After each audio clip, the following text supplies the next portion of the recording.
Well, good evening, everyone, and just wanted to welcome you. I'm Gary Barnes, and Marty Dickinson is here.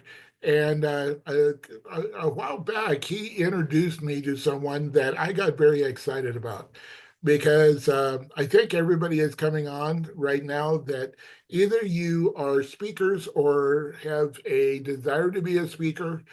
We have seasoned speakers on the call. I can see everybody that is coming on. And so he introduced me to Ron Story, and I keep seeing the junior. I just can't see you as a junior, Ron. And so we have spent some time together because one of the biggest challenges that I have found in my career, I've given over 1,000 talks, is getting the stages. Everybody has a message, they have a mission, but being able to share that with an audience is always that stalling area. And I guess I'm so looking forward to what Ron is going to share tonight because he takes a really important element out of the complication of getting you involved with the right people to get on the right stages. So, without further ado, you didn't come to hear me speak, or Marty, you'll get us later. But Ron, go ahead and take it away. Okay, Gary, really quick to confirm, how much time do I have? We have scheduled this for, I figured an hour, and then we could have Q&A.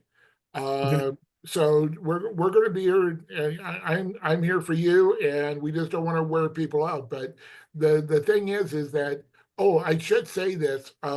Put questions in the chat, and we'll get to them. And then at the very end, we can open it up. You can raise your hand as well and ask Ron direct questions.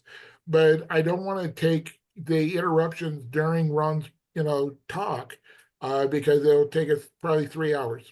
And the odds are the question that you might come up with is going to be covered with what he shares with us as well. So anyway, Ron, go ahead. All right, guys. Nice to meet you. Go ahead, just to start off, so I know who I am speaking with. I'm Ron Story. I would love to know where you all are from. I am tuned in today from Medellin, Colombia. So I'm originally from St. Louis. If you go ahead and put in the chat where you're from, that way I kind of know who I am. I see California, Pasco, Washington, Denver, California, Lakewood. Oh, these are cool places. I've been to a lot of these places before, which is cool. So I'm glad to see you all. And I want to start off by just being as brutally honest as possible and saying that I am not a speaker. So don't judge me. I'm not a speaker. But speakers love me. And the reason that they love me is because I help them to get on stage. And my profession isn't writing the best words, it is amplifying the voices of people like you to make sure you can get on the stages that you want to get on. So, just by a show of hands, how many of you all want to do at least 5 speaking gigs in 2025? All right. Everybody. Cool, cool, cool. How many people want to be paid for those 5 speaking gigs in 2025? All right. That's cool. All right. Now, here's the tricky question. How many of you all did at least 5 gigs in 2024? Okay. Different, a little small switch. So by the end of this conversation, I want to make sure that everyone feels comfortable that in 2025 or confident that in 2025 they can do at least 5 gigs, right? That's 1 gig every 2 months or so. But you should feel confident after this conversation that you can get at least 5 gigs in 2025. So I'm going to share my screen with you here. And I'm going to show you a guarantee that I make to all of our customers, right? And here's the question. Imagine if you introduced yourself to 1,200 decision makers, whether they were podcasters, associations, or conferences over the next 12 months. How many more speaking invitations do you think you would secure by taking a proactive step of introducing yourself to 1,200, 1,200 event planners next year? Do you think you could get those 5 gigs? Right? Hey, look at Bonnie. Bonnie's like, yep, I can get 10. I love that. That's her energy is incredible, right? So, well, when you think about it, there's only 100 people a month, right? And it's basically introducing yourself to 5 people a day. So at the end of this talk, what you're going to see is a system where you can spend 15 minutes a day introducing yourself to 5 event planners and getting booked, right? 5 event planners a day. It's very reasonable, but here's why this is really important. We basically make a guarantee to all of our customers. Now, I'm not going to make you an offer today. I'm just going to tell you what we do, and then you can decide to work with us. That's probably the best way to think about it. But we make this guarantee for 6 years that if we can't get them booked more, we give them all of their money back after a year and $1,000. Do you all know any other software companies that do that? That say, hey, use our Oh software. If God, it I hate doesn't this work, we shit. give you your money back plus $1,000. So we call that the SpeakerHUB put up or shut up guarantee. Because there's a lot of people that are great talkers and they make a lot of promises, but they can't come through on it. So we actually have this on writing on our page. And I start off with this so that you can have a little bit of confidence as to why I speak the way I speak about this process. But let me ask you a couple questions really quickly. Is the speaking industry growing or dying? What do you think? Chris, you think it's going up or do you think it's going down? No, I think it's growing. Yeah, exactly. It's growing. In 2019, $1.9 billion was spent on speakers, and in 2025 is estimated $2.4 billion will be spent on public speaking and coaching.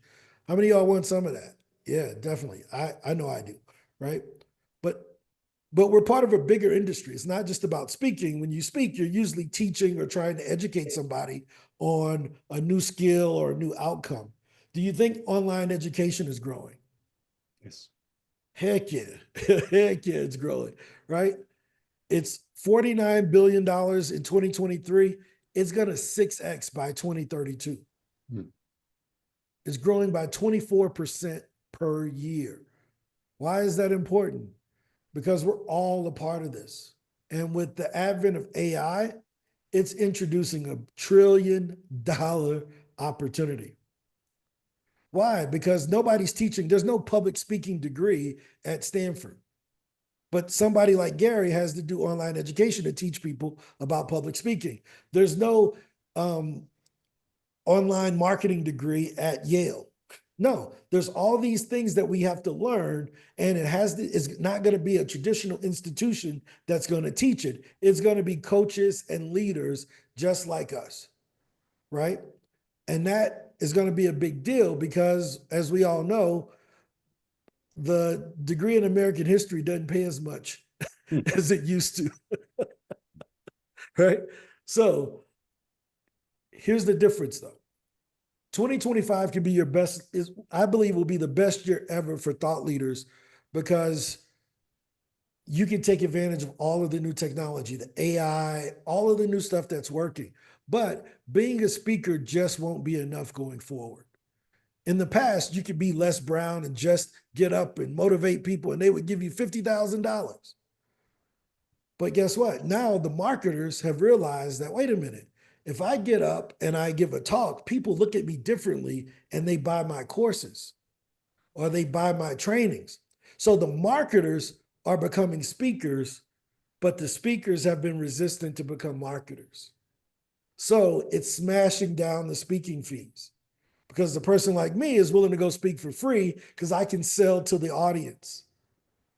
Where a person who's traditionally been a professional speaker that gets paid to show up, the event planner is saying, well, why wouldn't I just bring in Ron and he can talk for free and give a similar talk versus paying this guy $15,000, right? So being a speaker just won't be enough in 2025. Only doing live and in-person stages won't be enough. There are virtual stages just like this, where I can talk to 28 people from my home in Medellin, while some of y'all are in Denver, Colorado, or California, and I can still have the same impact on you, right? AI will replace those who don't adapt, but empower those who do. How many of y'all use ChatGPT right now? Right? Exactly. Right? But imagine if you had ChatGPT that could find the gigs for you. That would automatically match you to gigs. What if it would automatically look at what the gig was doing, look at your LinkedIn resume and write a pitch for you? How cool would that be, Jeff? Jeff Ruiz, would that be a cool thing? That would be very cool. Yeah. Yeah, that would be incredible, right? But here's what I'm going to give you. This is my big promise. Not only will I give you the system that will let ChatGPT match you to the right gigs and also write the pitches for you, I make this promise. I'm going to give you a proven formula so that everybody can walk away out of 2025. This time next year, you'll say, yeah, I got the 5 gigs that Ron talked to me about. Because we're going to give you the proven formula to get consistent gigs. And you don't need to be famous like Les Brown or Tony Robbins. You can be Ron Story, somebody you've never heard of, right? And I can consistently get booked. And I do consistently get booked using this formula I'm going to share with you today, right? So here's the problem. The speaking business kind of feels like this. I do this, go this way. If I figure it out, I think I'm going to get this. And, you know, this is what, look at Bonnie. Bonnie's laughing because she knows this is what it feels like to get booked, right? And we spend a lot of time trying to figure these things out. And eventually yeah, I got it. Think I got it. And then it changes. But we can all think outside of the box, right? That's what everyone tells you to do. Think outside of the box. Nope. I'm going to change the rules. Today, what I'm going to show you is a rule changer. It's not thinking outside of the box. It is a total mindset shift from how traditional speaking gigs have been booked and how speakers have gone about it. Now, let me ask you a quick question. So in the chat, put in how many gigs will you do in 2025? Let's see. Let's talk about it. How many gigs will you do in 2025? I see someone in Arvada, Lafayette, Colorado, Kansas City. I'm from St. Louis. Cheryl, the other side, 30, 25, 12, 5, 6. Okay, so we got some expert speakers, some part-time speakers. Oh, this is great.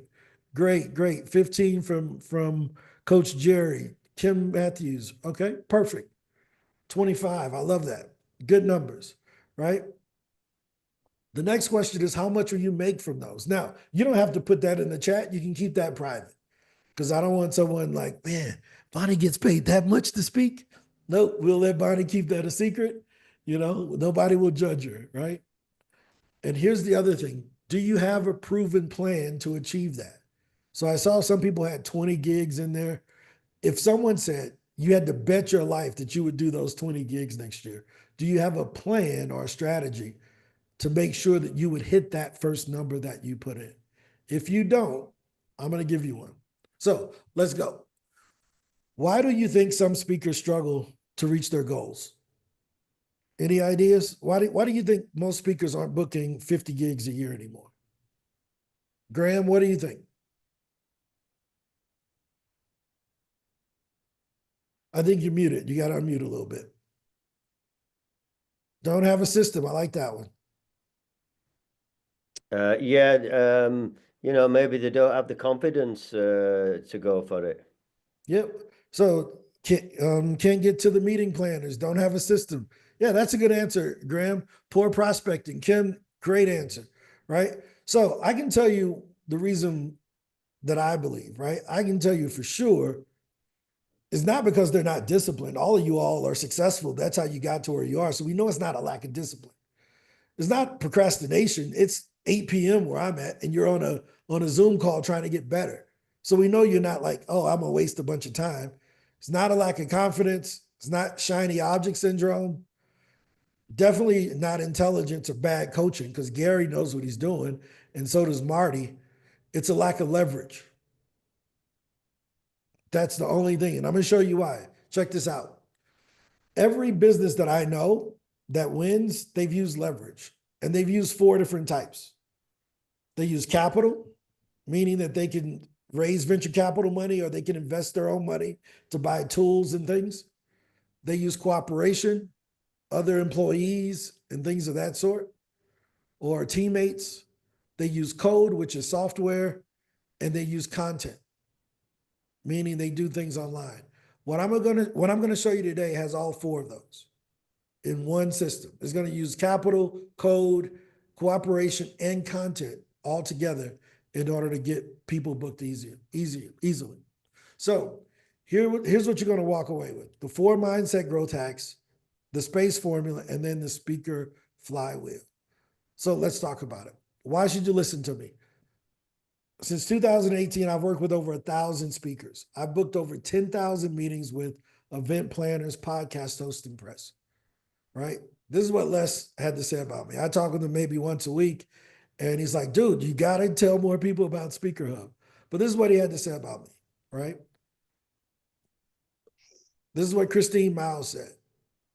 And Kim Coles from television, she's like, dude, you gotta keep helping folks. Now, again, I'm not a speaker, so I learned this from buying companies, right?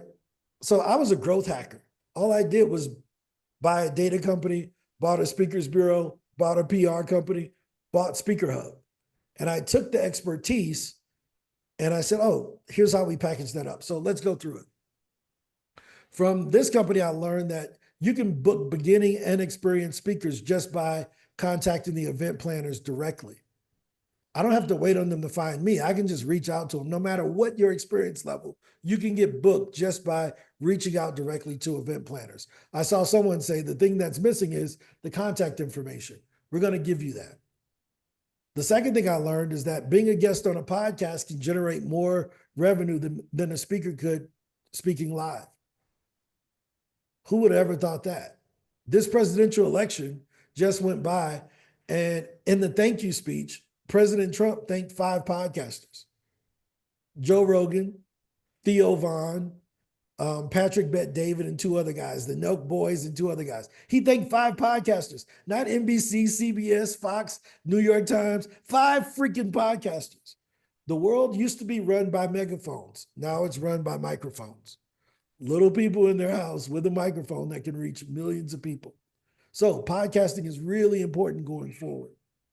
The other thing we learned with owning PR pitches is that having a column in a national publication can double your speaking fees. Really big deal. So you can go from making $5,000 to $10,000 a speech just by me introducing you as Business Insider contributor Graham Howley instead of just Grant Howley. We can double your fees just with that. And then with SpeakerHUB, we learned that 95% of speakers who aren't famous, inbound leads aren't enough for them to hit their goals. Just sitting back and waiting on event planners to find them, not enough. So I learned some basic patterns and habits that I believe any speaker can follow. And that's what I'm about to show you, right? So here's the 4 things we learned from working with those 1,000 speakers. You got to proactively pitch the stages you want. You can't sit back and wait on people to find you anymore, right? You got to proactively pitch the stages you want. The second thing you got to do is you got to use one stage to get a bigger stage. So especially if you're just starting off, you got to learn to use podcasts to get another stage after that. The third thing we learned is you got to give profitable free speeches. What do you think a profitable free speech is, Jeff Ruiz? What do you think that is?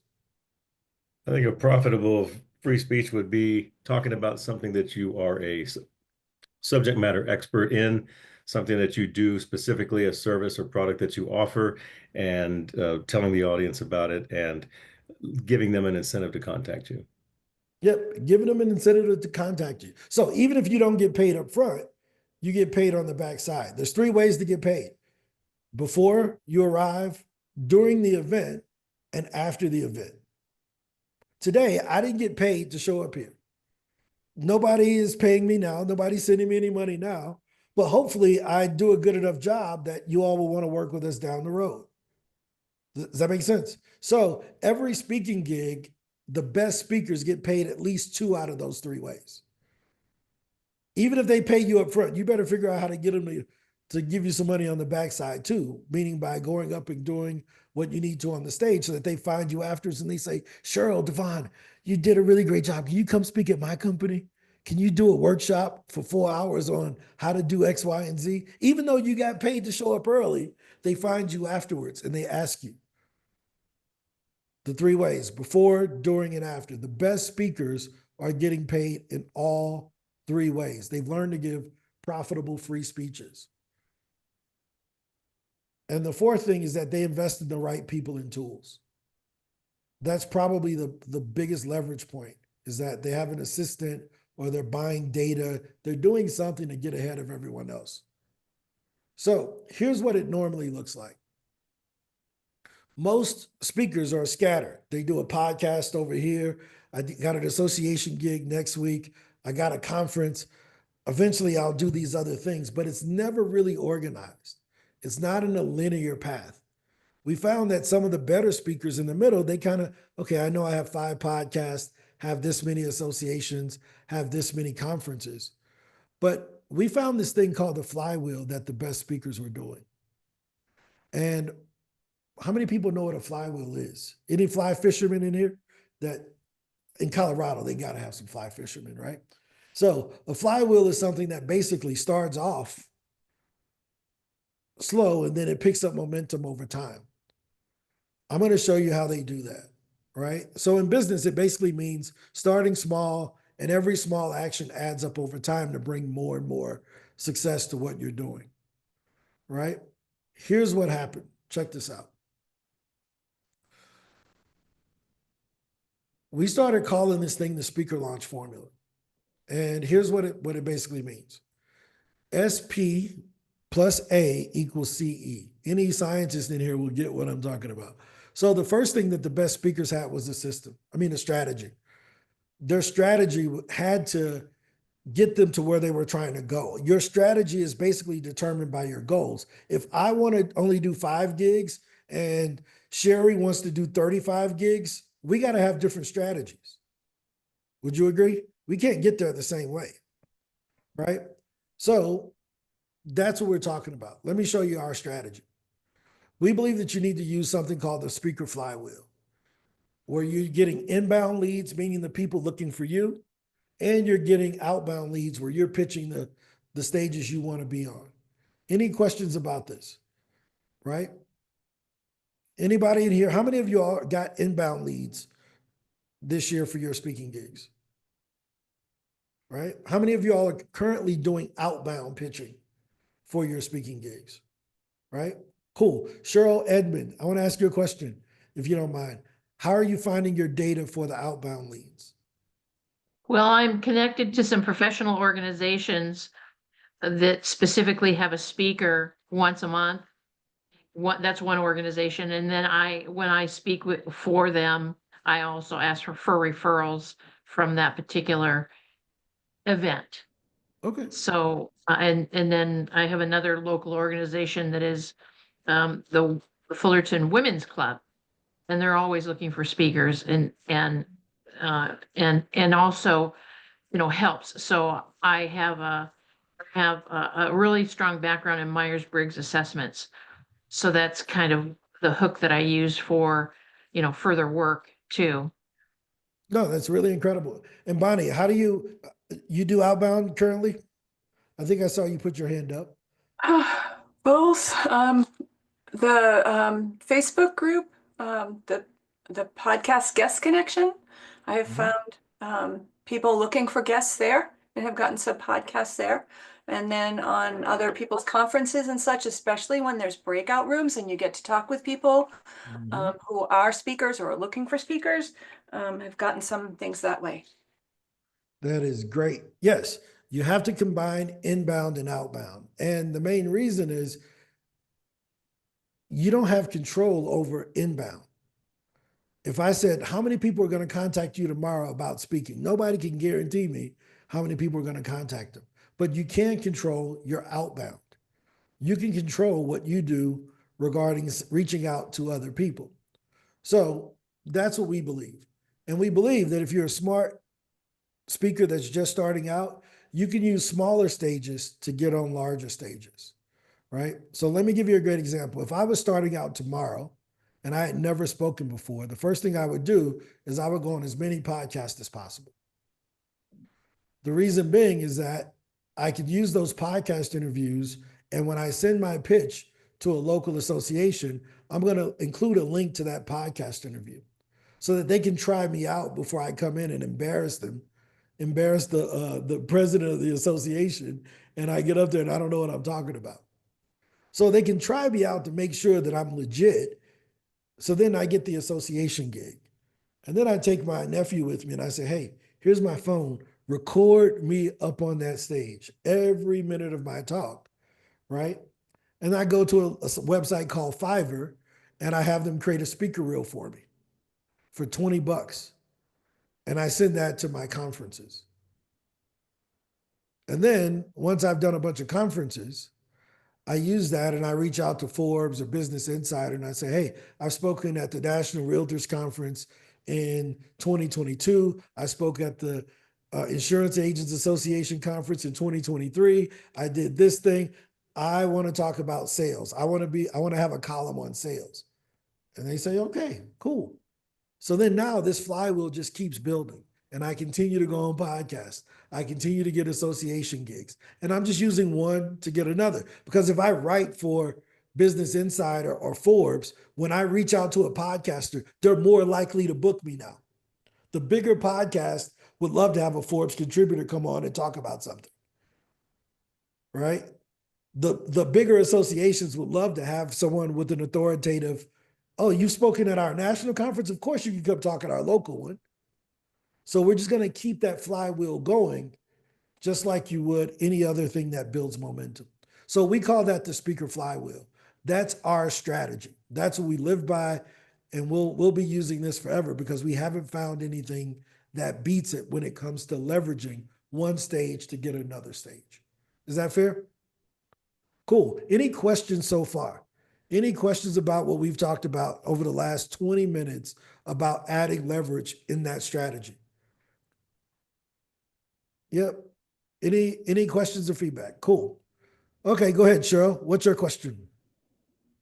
So when you are discussing being a Forbes contributor, are you talking about actual Forbes or the other Forbes contribution thing? Because there's a big difference as a podcaster and media professional. If it's just like the other Forbes stuff, that's a pay to play thing, and I won't bring those people in. No, that's not what we're talking about. Cool. That's all I needed to know. We're talking about real Forbes, real Business Insider, real CNET, real Parents Magazine. Cool. The real, again.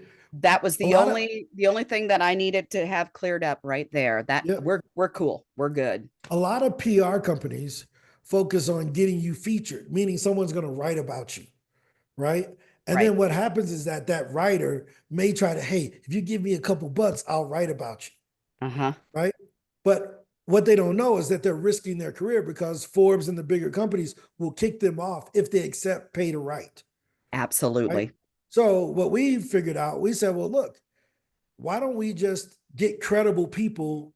Why don't we show them how to pitch the editors of these magazines and these publications so that you can have your own column? Then you don't have to beg anybody to write about you and give you 2 sentences. You get 2,000 words that you can write. Watch this. Let me ask you a question. Is the internet limited or unlimited? Depends on how you use it. It's unlimited. You can put as many pages on Forbes.com as you can, possible. If they Cost let you. No more. But there's a limited number of conferences every year. There's no infinite number of conferences. We've only found about 45,000 stages that we could find, right? But there's an unlimited number of opportunities to write for a publication and get paid $1 to $2 per word on top of your regular speaking. So imagine having a column go out every week. You're making $2,000 to $3,000 per column, and then you're speaking once a month on top of that. That's not a bad life. I don't know where you all live, but that ain't a bad life where I'm from. You make 10 grand a month writing 3 articles and giving a speech. Growing up in East St. Louis, you're rich. So, I grew up in the hood. Like, it was tough where I grew up. So, if you can make 6 figures sharing your ideas, that was a great life. So let me show you some results from one of our clients. Karen Hills Pruden, she's a member of NSA, and she's one of our clients. And she said, Ron, look at what I did this month. And this was in November. And she sent out 174 pitches. 35 of them were to podcast, in which she had booked 6 of them, and she had already recorded 3. She reached out to 11 associations and booked one of those gigs. She pitched 11 media outlets about writing for them and 22 conferences. She's in talks with 9 people from those conferences. 9. That's the power of the flywheel. So she's using one stage to get another. You notice she didn't just send pitches to conferences, or she didn't just send the podcast. She's building her entire flywheel. Now, let me ask you a question. Can you all still see my screen here or no? No. No? Okay, 1 second here. I thought you could see Karen's notes. Boom. This is what she sent me. This is the text message. Right? Hit her up on LinkedIn and ask if this is true. She'll tell you, no, this is what I did. Right? These are her results from about an hour and 20 minutes worth of work. Right? Now, let me tell you why the flywheel is so important. This is a big deal. I'm talking about like a really big deal. Think of your top 5 favorite speakers. Have you heard all of them live and in person? So why is it that most speakers only want to do live and in-person gigs? If your favorite speakers, they wouldn't even be your favorite speakers if they didn't go on podcasts, go on the radio, write a book, do other type of media outlets. But yet we say, no, I only want to do live gigs that pay me. And then you wonder why we lose to Tony Robbins. He released a book last February, and in 60 days, he did 240 podcast interviews. 60 days prior to the release of his book, The Holy Grail of Investing. Right? You got caught up in their flywheel. Your 5 speakers that you've never heard live, your favorite ones, you're in their flywheel. You heard them on an alternative stage somewhere. That's what separates them from us. It's just that they're using leverage to get their message out to more people. Donald Trump, again, I use him because he's famous right now, right? In 2 days, he got 50 million people to listen to him on Joe Rogan. What stadium could he have put 50 million people in? It's the power of podcasting, right? It's the power of cooperation. He had to cooperate, use leverage. He used Joe Rogan's audience to get in front of him, right? It's the power of content, right? And then they put it on YouTube, the power of computer code to share that message with everyone else. The flywheel is adjustable depending on your goals, though. So depending on what stage of your career you're in, you can focus on different areas. We found with working with about 1,000 speakers directly in our agency, and SpeakerHUB has 63,000 speakers that have profiles, that speakers fit into 3 basic categories. You're emerging, meaning under 3 years, and you could say without laughing your speaker fee, and it's usually under $3,000. The experienced speakers, 4 to 8 years, they're pretty confident in asking for $4,000 to $8,000. And then there's the people that have been doing it for a while. Their confidence level, usually it's about 8 years of experience, and they can ask for 10, 15 grand without chuckling and confidently move on if they can't get it, right? So these are the 3 levels of speakers. Depending on where you are, you probably should be focusing on different parts of the flywheel, right? You shouldn't be using podcasts, speaking gigs, podcast associations, conferences, and press. When you're just starting off, you need to perfect your message on the podcast, but do some association gigs in order to work on your stage presence and be able to read the room a bit, right? If you're a more experienced speaker, you can add those 500,000 person rooms because your confidence is a lot higher in that message. And at this time, you probably have a true signature talk. Back here, you're still your signature talk is in print. At this point, it's in cursive. Right? You got to talk, but it ain't quite tuned in. It ain't a doctor's signature just yet, right? But at this point, your signature talk is there and you can go and talk in front of conferences. But the podcast and the associations trained you for the Q&A part. The worst thing ever is to be a new speaker. You get asked a question you don't know and you tell the wrong thing. And there's always somebody smarter than you in the crowd who may be more of an expert, but they're not a speaker. So they're willing to challenge you. They're waiting on you to come up there and say something stupid. And you're like, oh, this guy just hit me with the gong show. You know, they come out with the boom, and you're like, oh, I got to run off the stage. We don't want you to go through that. So perfect your message here, get that signature talk together. And then once you become a true thought leader, start getting the columns. It just takes time, right? The more reps you get on stage, the better off you are. Imagine if LeBron James, the basketball player, said, you know what?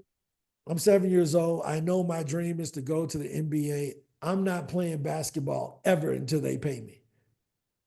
You think you would be LeBron James? Think about all the free games he played in order to develop his skills. There's a big difference, guys. Let me stop sharing. There's a big difference between talking and speaking. We've been talking our whole life, but professional speaking is a skill. I respect it so much that I don't even call myself a professional speaker because I don't put in the reps in order to do what Gary does. Gary, I want to ask you a question really quickly. In your heyday, what was the most speeches you gave in 1 year? 45. I haven't done 45 webinars this year, not to mention 45 live speeches, right? What was the largest audience you spoke in front of, Gary? 14,000. 14,000. That's a basketball arena full of people, right? So that's a skill that he's developed over time. So we have to respect the profession to get better over time because we owe it to ourselves and to our own brands.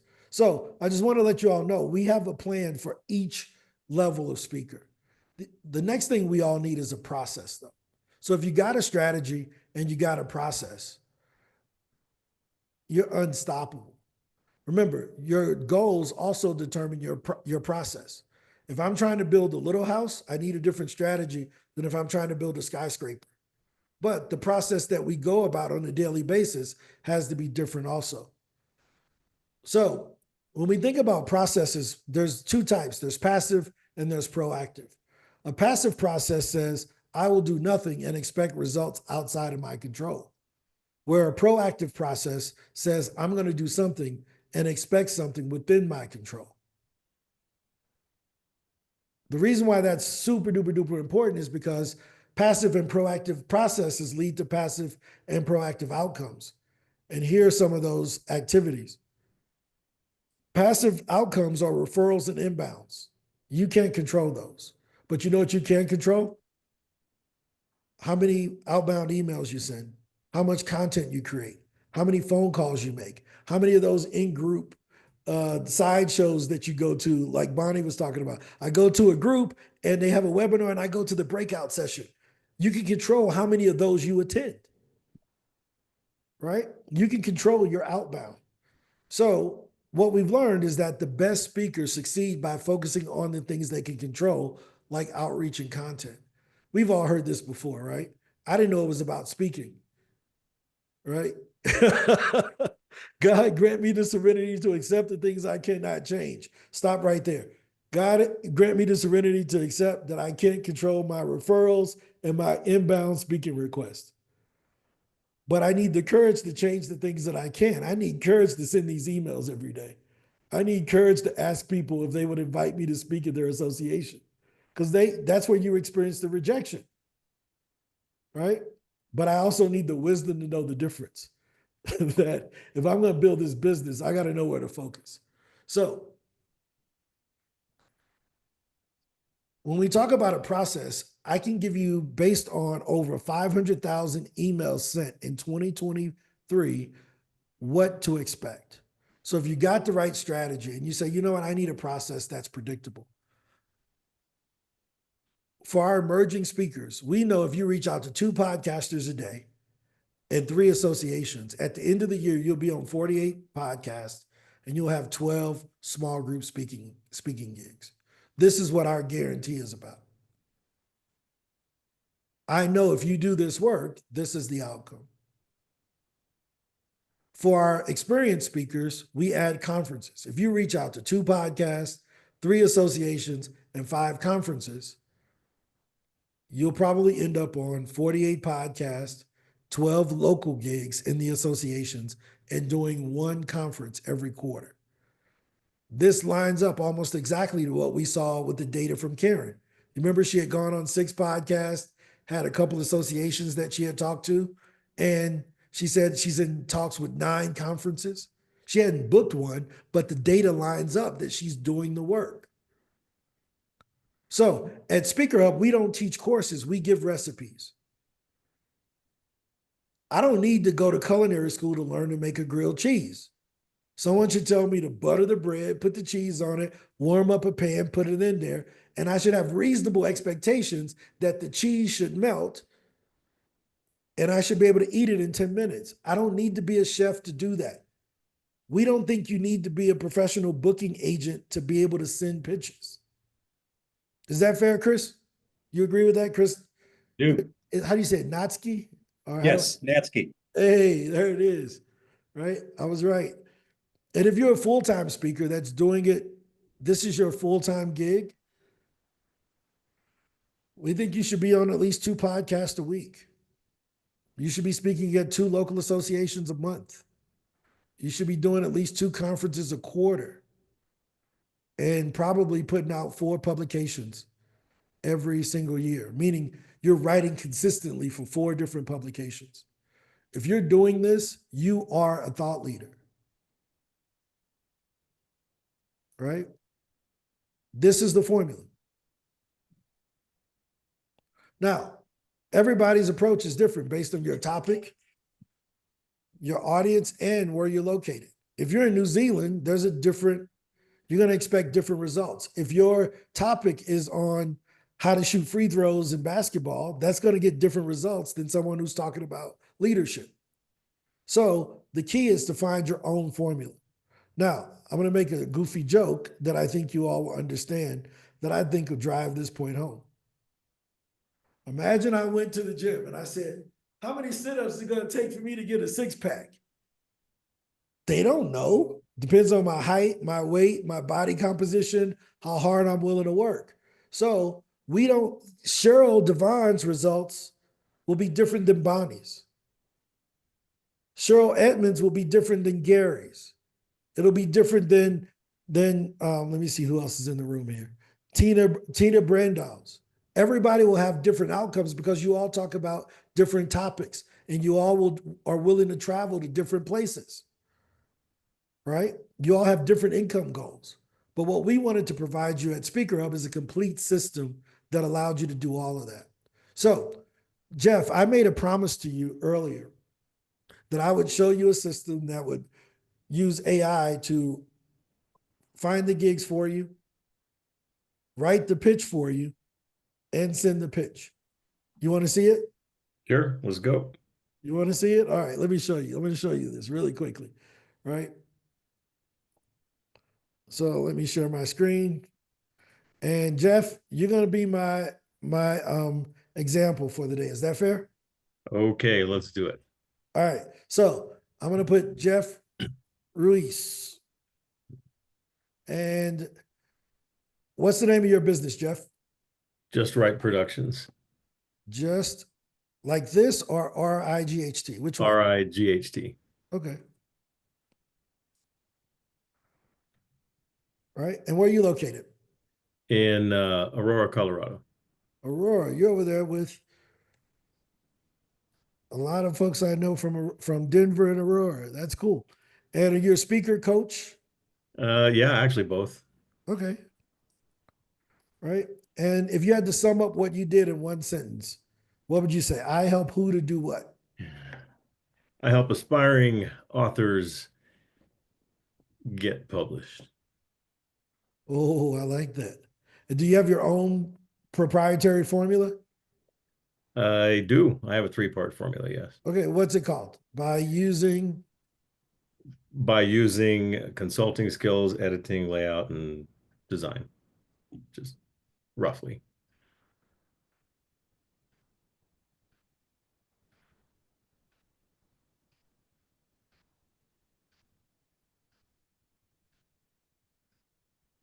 right? So I'm just going to put that there, right? And are you on LinkedIn or you have a website? I do have a LinkedIn, not under that identity. My website is justrightproductions.com. Okay. All right. So basically, this is what he would put in when he signs up. I'm just kind of cheating on this. Jeff Ruiz, Just Right Productions. And this right here, that's you? There you go. Jeff Scott Ruiz, right? As me. Right. So when all of you all get your SpeakerHUB account today, I'm going to give you a link to get one. You're going to just basically put this information in, right? And let me see.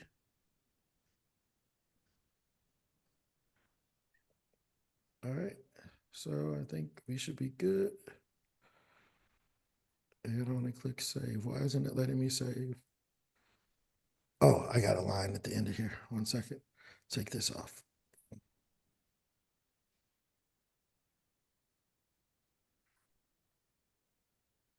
All right. There you go. So there we go. Jeff Scott Ruiz.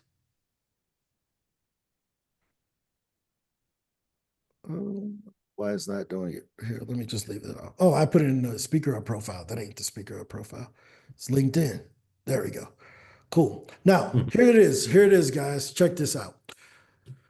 Just with that basic information about Jeff, his website, his name, the basic stuff you get when you sign up for anything. We're going to go out right now, look at his webpage, look at his LinkedIn, and write a full bio on him in 15 seconds. So give it a couple seconds here, and this is going to be replaced. There we go. I'm Jeff, a dedicated speaker out of Aurora, Colorado, specializing in empowering inspired authors to achieve their publishing dreams. With a passion for storytelling and a knack for demystifying the publishing process, I've developed a unique 3-part formula that guides authors through consulting, editing, and layout and design. Right? Is this accurate? Yes. Okay. I'm going to click on podcast, and it's automatically matching him to the podcast he should be on. Do you see that? I do. So let's go on this How to Write a Book podcast. Here we go. There's the podcast. I can listen to make sure that it's a right fit. Maybe that one isn't a good fit. I'm going to go to pushing to the front. Right? I can come on, make sure it's a podcast that I would fit on or whatever. How to get published. There we go. Boom. If this is one I want to go on, all I do is add it to a list. And then I click pitch. In 15 seconds, we're going to send an email to Destiny, who runs this podcast. Give it 5 more seconds, and boom, there it is. A complete pitch written by AI based on Jeff's background, his history, and this podcast.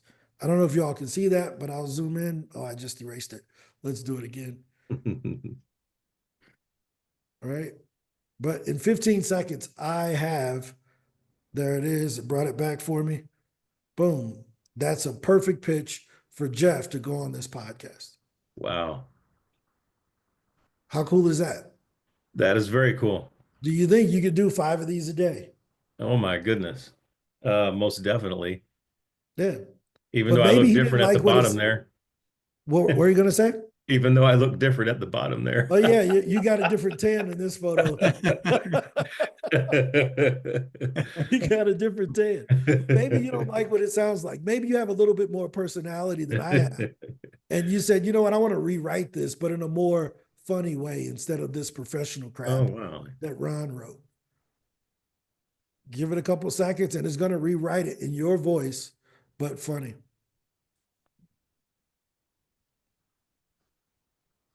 And there it is.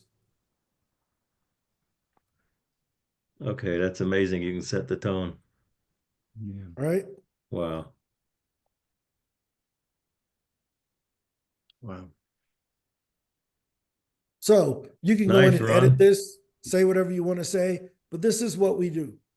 Now, this just doesn't work that way for podcasts. It does the same thing for conferences. You notice he's getting publishing conferences and things of that sort now, right? Mm. Now, if I wanted to go in here, I want to override this. I want to talk to financial advisors about why they should publish a book. I come in and I can go talk at all the insurance conferences. I want to talk to real estate agents on why they need to publish a book on the housing market. I type in real estate. Wow. You click on it, we bring up the description, we tell you what month it's in, and you can reach directly out to them. Same process. Add it to a list, click save, click pitch. This is a repeatable process. You can't hold someone accountable to a process that's not repeatable. Mm-hmm. Hey, are you looking for speakers for your future events? I'm Jeff Ruiz, a speaker and coach that wants to help professionals with storytelling. My work aligns with your conference, blah, blah, blah. Here's my formula. How cool is that? You guys think you all Wow. could do this? That is really cool, Ron. Right? Look at that. I'm glad I made a friend. At least I got one friend in the room now. Wow. That was awesome. That was awesome. Right? Any questions so far? So we've seen the system or the strategy, which is the flywheel, using leverage to get one stage to another. Now I've shown you the process of getting those stages. Any questions so far? What's missing? All right? What's missing? Let me share with you what's missing. Here's what's missing. It doesn't matter. Even if we've given people the right stage, the right strategy and the software, they still don't always implement it. And what we found is that the missing part was accountability, right? Accountability. It is the missing element. And I'm going to show you why. Your accountability determines your goals, right? The best tools won't work without consistency. We all know that. There's nothing in life that you can't imagine if I went to the gym and I did one bench press and went home every month. You think I'm going to grow muscles? No. Right? I'm not. But accountability as a speaker usually only starts when you're booked. Right? You're going to show up on time, so you're held accountable to that, and you're going to perform well. The audience is going to hold you accountable to giving your best. But what happens before you get booked when nobody's watching? Who's holding you accountable to sending those pitches every day, to getting on those calls, to coming to groups like this all the time to make sure that you're getting the exposure? We usually work alone as speakers. So we don't have anyone that's like, hey, did you do your part? Right? We've let ourselves down in the past. Oh, I set a goal, I didn't hit it, so I don't really want to talk about it anymore. But you can't be accountable to a process that's not repeatable. So here's my question before I go to Q&A for the day. Who currently holds you accountable for your speaking career? There's only really two types of people that can hold you accountable. Someone that has been where you're trying to go, like Gary or Marty. They already know what it takes. They already know how hard it is, but they also know the rewards on the other side. So they can show you the fruits of their success because they've been there. But the second group is someone who's going where you're going with you. They have a vested interest in you getting there. They understand how important your role is, and their commitment pretty much mirrors yours because they're dependent on you getting there too. So that's basically the speaker launch formula. This is what we help people with. It's based on my experience with working with over 1,000 speakers over the last 5 years. And we give you the strategy, which is the speaker flywheel. We give you the process, which is the software. But also, every day we go live and we allow you to come on and do co-working with us.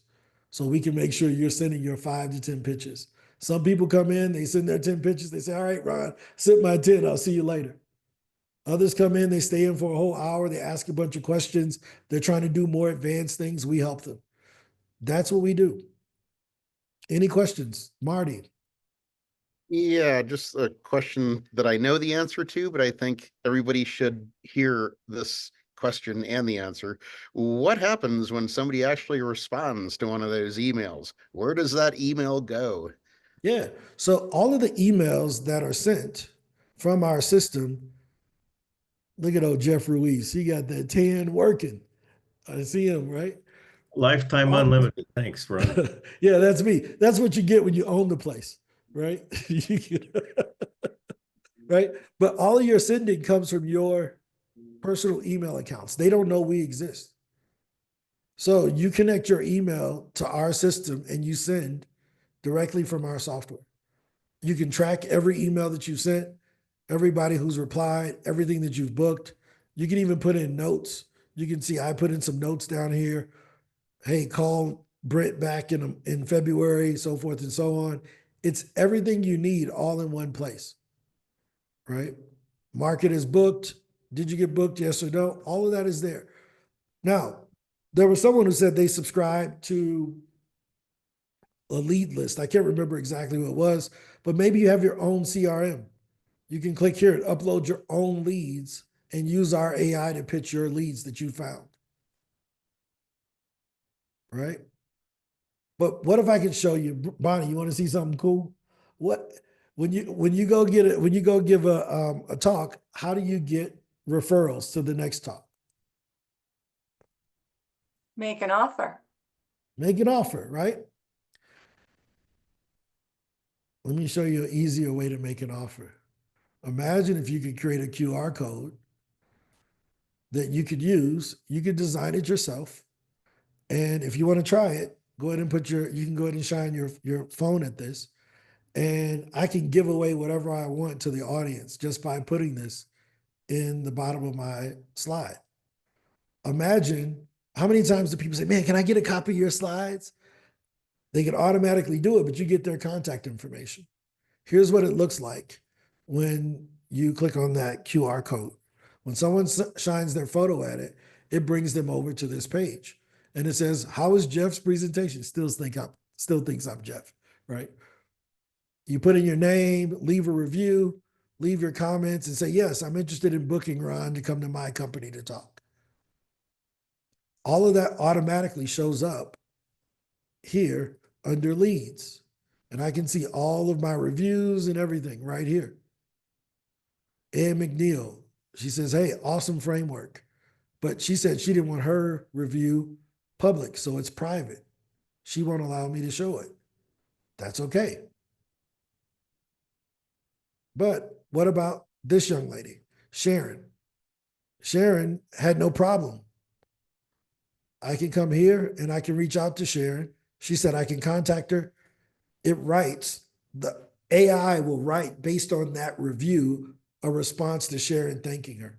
Hey, Sharon, thanks for your glowing feedback. It's truly inspiring to know that you found my presentation always on point every day. That was her quote. That was her comment. Connecting with passionate individuals like you is the driving force behind my work. I appreciate your heartfelt review. You know, I would love to delve deeper in how we can collaborate in the future using that point of leverage. Boom. There it is. This is what we do. We're using leverage for collaboration, code, capital, and content. Great question, Marty. Did that answer it? All right. Other questions? Would you like access to this? All right. Cool. All right. Look, I'm going to give you access. I promise you. Cheryl Devine. So I've got a quick question because I have a love-hate relationship with AI. I know it's necessary. I know we got to use it. As a media professional, I do media training. I've got podcasts, 20 plus years of radio. I can smell AI from 20 miles away. So do you help people customize it so it is their voice? Because what I was reading there, I know Jeff. That's not Jeff's voice. So how do you work around that? That's my biggest concern right now. Yep. So here's what we looked at. So what you saw there was Jeff's name on my stuff. You remember this? Yeah, no, I understood that. My biggest concern that's is Jeff's name on Ron, right? But here's what we know. The biggest thing is to give people options. I can come into my branding kit and just turn that crap off. You don't have to use the AI if you don't want to. Right? Okay. In the branding kit right here, you can make your own templates to say whatever you wanted to say. You're not forced to use AI in any way. It's a tool, not the final Right. destination. So my question, I guess, then is, could you take your AI prompts and then go back in, customize, and take care of it that way? That's the biggest thing, So, because you're going to yeah. get pros that So- once they do that preliminary chat before bringing them on, they're going to know that wasn't the same voice. And I don't want anyone to get burned on that. Yep. I 100% agree with you, right? At this point, we don't have that option. You know why? Because people aren't pitching enough to begin with. So if this enables people to pitch to get more stages, we can perfect it down the road, right? But I can tell Perfect. you, the person who pitches with an inauthentic voice will outperform the person who doesn't pitch. Yeah. That's just a fact Sadly. of life, right? So all we're saying is, hey, AI is the, what do they call it? Shortcake. Everybody ever had shortcake? It is the worst cake ever, right? It is bland. It is just plain white cake with no sugar in it. It's your job to put the strawberries and the whipped cream on it. We just wanted to not show you a blank screen. Go in and customize it, write it in, fix it. But it's better than starting with writer's block. Agreed. That was the big thing, was Yep. whether or not they can go in and customize it. Yep. Awesome, And the Ron. other- Thank you. So no Ron, question. can I jump in for just a second, make sure I understood? So when I generate from AI, I cannot edit what is actually in there in any way, shape, or form? No. That's not true. Okay. You can edit everything. Okay. Anything that's written, you can edit. You always have editing ability, right? I pitched this conference. Maybe what we're going to say, I turned it off. Let me turn it back on. I can control how long or whatever. Now, the longer you use AI, the more inauthentic it will sound. Make it a short message and make it professional, right? It just depends on the tone. I can come in and I'll show you really quickly. Did it? Oh, I didn't. You turn still had on. it turned off, Ron. Yeah, I know. I realize that now, Marty. You would think I know how to use my own system, but I don't. You know, I'm still learning this thing. Right? If you Even though can figure out how to use it, anybody can, right? exactly. See, you can learn a lot from a dummy. Right. So here's a quick pitch. Right. That's the less you say, the more normal it sounds. Hey guys, whatever. Say whatever you want. There it is. You can control this. You see how I just edited it? That was the question of, can I go in and edit? Proof. You can go in and edit. Right? Make sense? Kim, Jeff. Yeah, I just had one follow-up to Cheryl, her comments. She said most everything I was going to ask. That caveat at the bottom that said this content was written by Writer AI. I just want to make sure that does not get transferred with your message, because I always edit and customize my stuff too before I send anything out. Yeah, no, that is our legal disclaimer so that you can't send us a lawyer saying this thing sent something goofy. So we put this disclaimer. This message was written by Writer AI, which can lead to inaccurate information. Please check the message carefully before sending. Our lawyers told us to put that there, so we did. That's good. Nothing on the destination has any indication where that came from. No, they don't even know we exist. We don't put SpeakerHUB in any of our links. You know, Google used to say sent from Gmail, sent by Microsoft. We don't do any of that. We don't play those games. Okay. All right. Thank you. Yep. Yeah, so I actually put a question in the chat, and this might be a selfish question. Yeah, let's do it. But I'm just curious on what your what your recommendation would be. And Gary's my coach, and he's amazing, and I can talk about this offline if we don't have time to get into it. But I just sold my insurance business, and so I'm transitioning into coaching and speaking, and I'm trying to leverage my relationship with the insurance industry. And I guess my question is it better to kind of lowball going in, knowing that it might flywheel into more opportunities, or should I be, asking for more speaker fees than I honestly feel like I'm worth right now? Because I'm brand new. Okay. So how many speaking gigs did you do last year?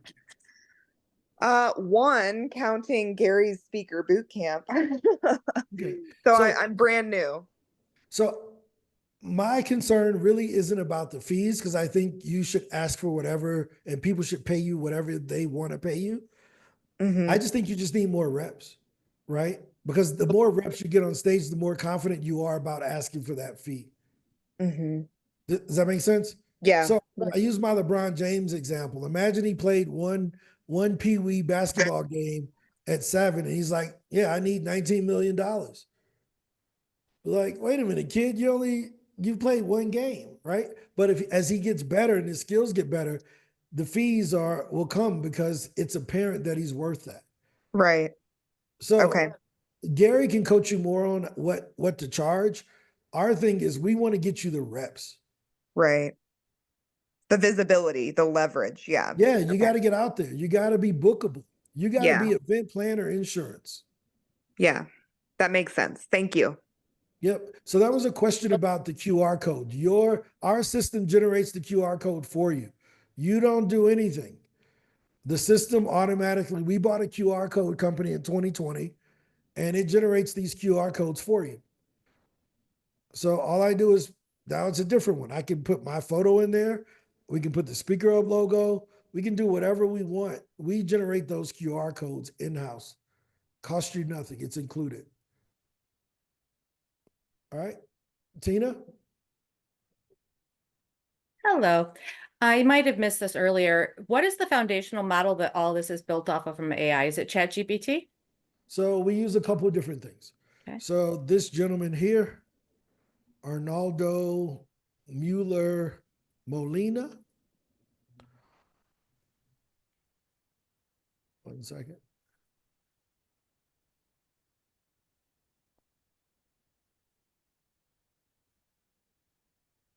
This guy, it's not going to show me. I don't know why it's doing that. Arnaldo is the CTO for the University of Chicago.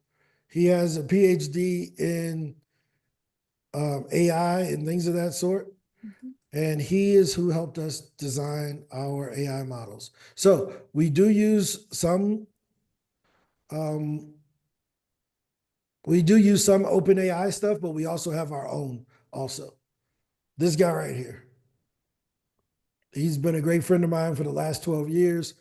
He worked with us with our vector database. That's why we're able to do the matching. OpenAI can't match our database. So we have to use a different model for how do we go through those 3 million podcasts. All of a sudden, it automatically was showing publishing podcasts for Jeff. Do you remember that, Tina? Yes. Yeah, That's why so I was there's no asking what way- you were using. Yep. Yeah. So there's a custom embeddings that we use on our own. And then there's OpenAI does the writing because they're really cheap for doing writing right now. Okay. But the other matching and things is done by in-house embeddings that we've done. Okay. Thank you. So I don't know if that's too technical for most of you all, but we're using 2 different systems to do the matching and the writing. Yep. Any other questions? Was this worth it? It's good? All right. Could you see yourself getting the 5 gigs with this? You can send 5 pictures a day with this, right? Bonnie, what's your question? Actually, a comment to take it back down to the level of people who are like, oh, AI, ew, no, thank you. Because I know I'm not the only one. It could be, I work with people who struggle with anxiety and want to ease that. So it's a really personal thing. And I rejected AI for my own writing always.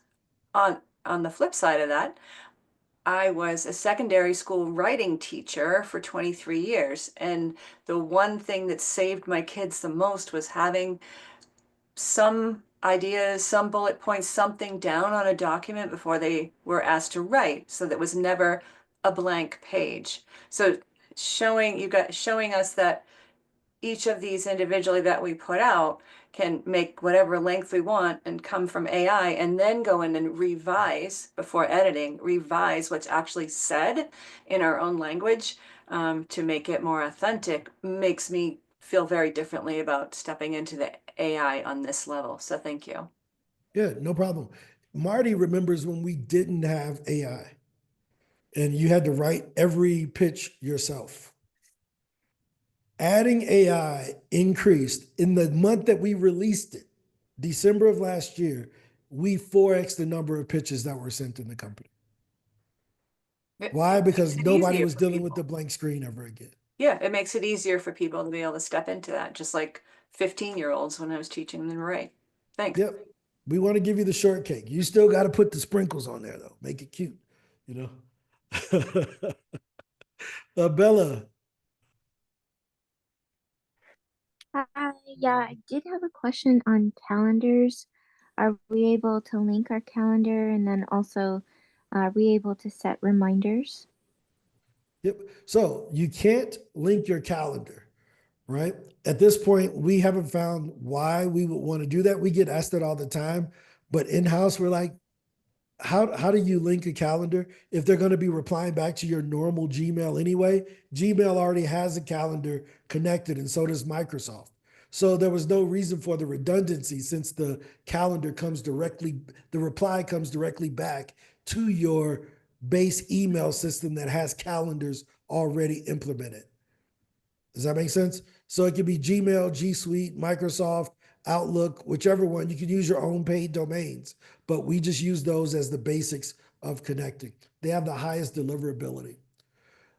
The second question of can you schedule reminders? You can't schedule a reminder, but you can schedule the follow-up, right? Because usually the reminder is to follow up. So we just tell you to go ahead and write the Right. follow-up and schedule it for when you want to do it anyway. Does that make Okay, sense? so for visual, it does. I'm very visual. I'd love to have like a whole list of things for the day, whether it be tasks or something else. And so to have a reminder, how do you, or the follow-up, what does that look like? Yep. So anytime I add something to a list here, let's say I add this one to a list, it shows up in our workstation, which is the mailbox. You can see this is the new one. This is the ones that I'm waiting to send that I started working on, but I didn't finish. And then I can see the ones that I've sent, the ones that have replied to me, and the ones that I've booked.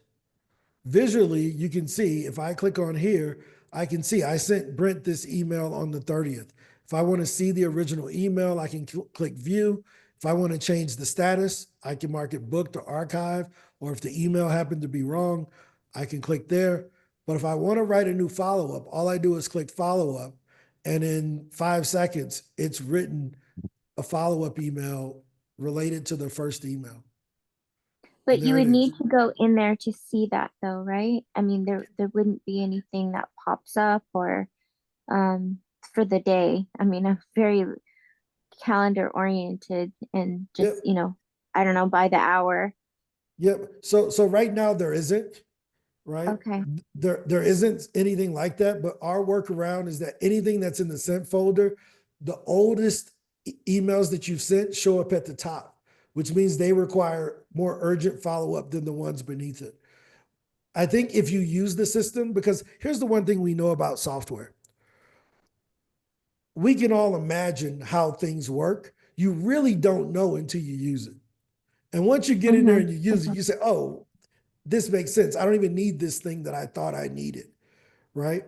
So I'm going to give you all an opportunity to hop in and to try it. Can I do that, Gary? Right? And so here's a link so that you all can hop in and you can try it. 1 second. Let me get the right one. And since you're a part of Gary's group, I'm also going to leave open. We have a Black Friday deal. I will leave that open for anybody that's a part of Gary's group that decides that, you know what, I want to take advantage of this Black Friday deal. Even though it's over, we'll still give you access to it for being on this webinar today. So I just put a link in the chat. Can you all see that? This will give you 25 free pitches, which means it's enough to probably get you on 3 to 4 podcasts, right? What we suggest is you hop in, you try it out, you let us know what you think, right? It won't give you access to conferences. because we don't believe that in a 7-day trial, you're going to get a response back from a conference that quick, because they're booking 6 to 9 months ahead of time. And we also want to protect the conferences for those who have paid us for the accounts, right? But you can get in, look at all the functionality, make sure it lives up to your standard, test out the AI, turn it on, turn it off, kick it, put it in the headlock, buy it lunch, do whatever you want to do to it. Right?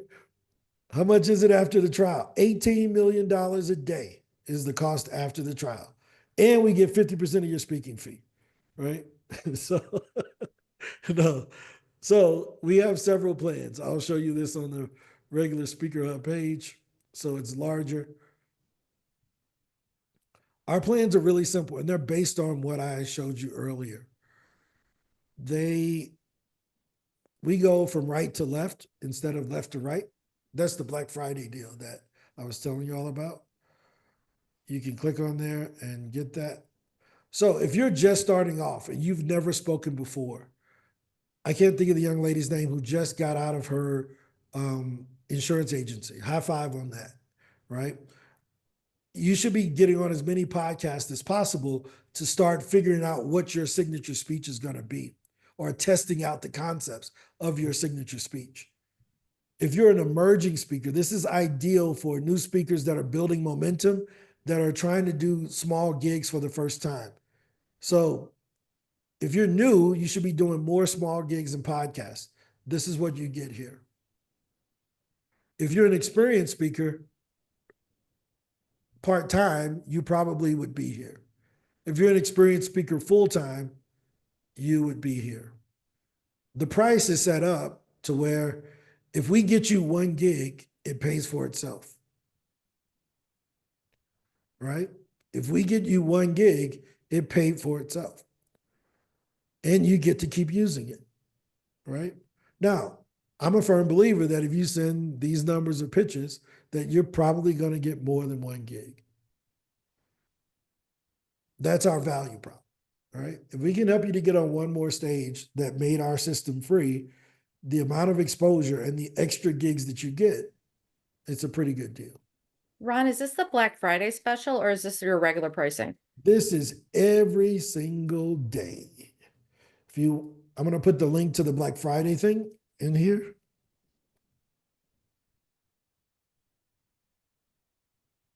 Right? And it's at Speaker Launch Formula. It's me giving a very similar talk, but a little bit longer than what I did today with you guys. You can skip that if you want and just scroll down and pick which program you're on. You want, whether you're expert, experienced, or emerging. It allows you to get it for a one-time fee paid up front, which is equal to 1 year. If you pay for 1 year, you get it forever. And will allow you to finance it, which makes the payments 50% of the normal price. But you can figure that out however you would like. I'm going to put that in the chat here. Yep, if you start low and then you upgrade, you just pay the difference between the 2 levels that you're at. And So how if long are you on the emerging one, you would just pay the difference between emerging and experienced. And how long are you honoring the Black Friday deal for? For the folks on this call, we'll give you another week up until, let's make it easy, December 15th. So be sure to save the link or bookmark the link, or maybe Gary will put it in the replay when he sends it out, so that, because I know we're taking it off of the site this weekend. The pop-up that you saw, that comes off, but it'll still be up for you guys if you just go directly to that page. The basic, yes, exploring is just podcast because you're exploring your speaking career, right? Remember my guarantee. If you introduced yourself to 5 people a day for a year, if you don't get booked, I will give your money back plus $1,000. That is here in writing. Boom. You can go over here. We explain it to you. You use our software for a year, not own it for a year, use it, right? Got to send the pictures. If you didn't do your part, we're not going to do our part on the refund. But if you did your part, we will give you your money back. Make sense? Any other questions? This has been fun, guys. You guys have been great. This is super duper exciting. I love the Q&A, the questions about AI and things of that sort. Hopefully you all feel that I've talked about this a lot before and I'm experienced in our product, which is a great example of what we all as speakers, we got to build our skills around our products and our services.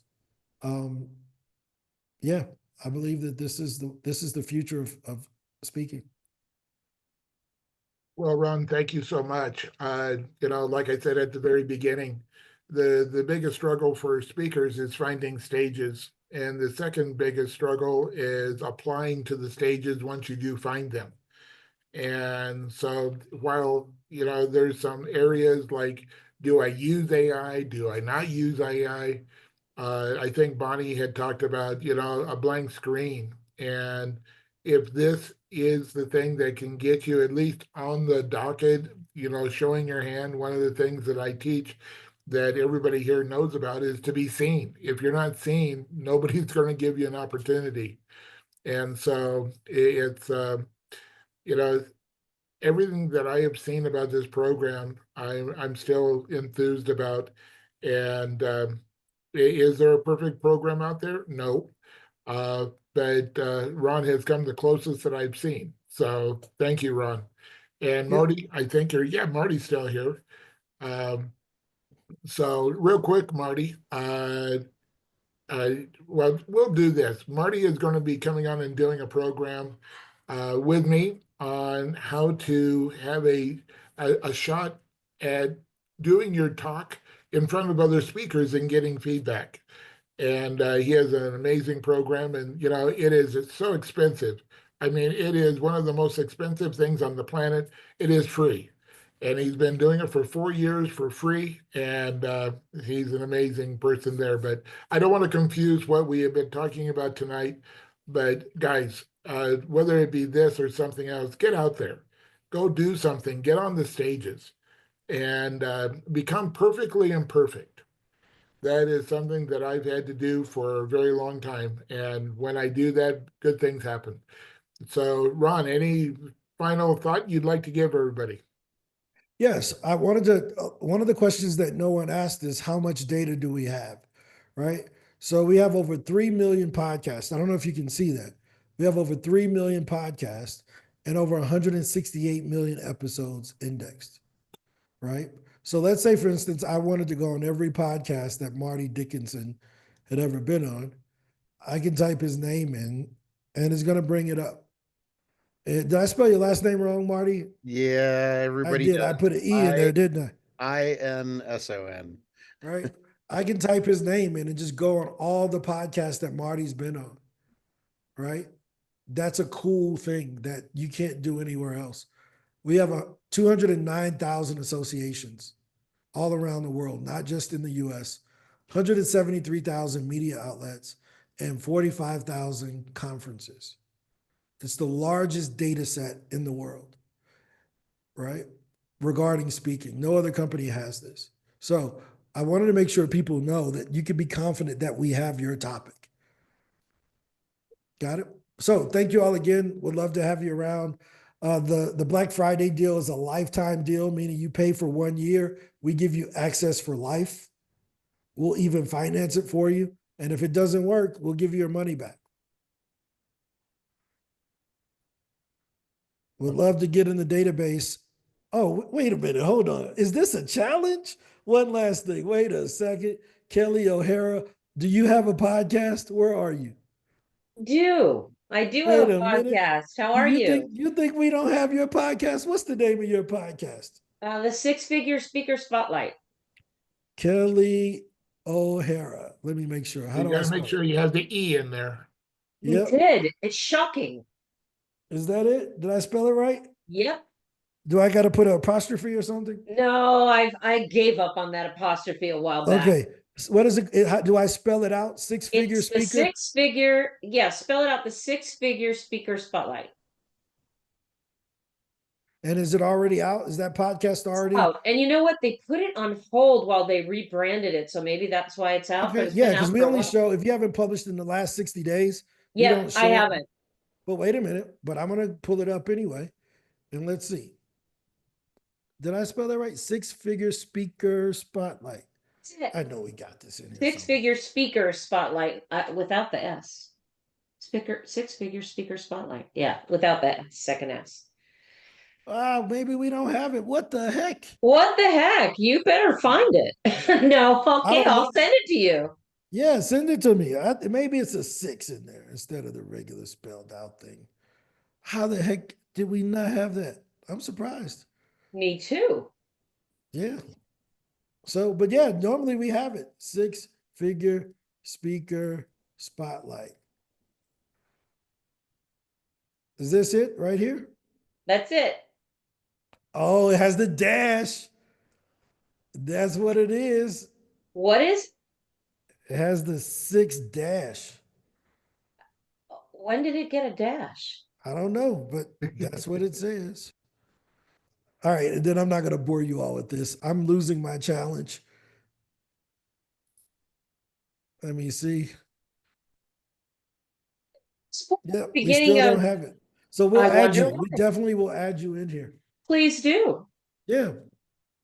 See, there's a bunch of other six-figure speakers, but yeah, we don't have this one. This, yeah. Cool. Well, yeah, no, that's one we don't have, but we will add it. That would be great. Any other questions, guys? This has been cool. Fun time. Nope. Nothing else? All right. Well, I don't know how you all want to close out, Gary. Well, I just want to thank everybody for sticking with us.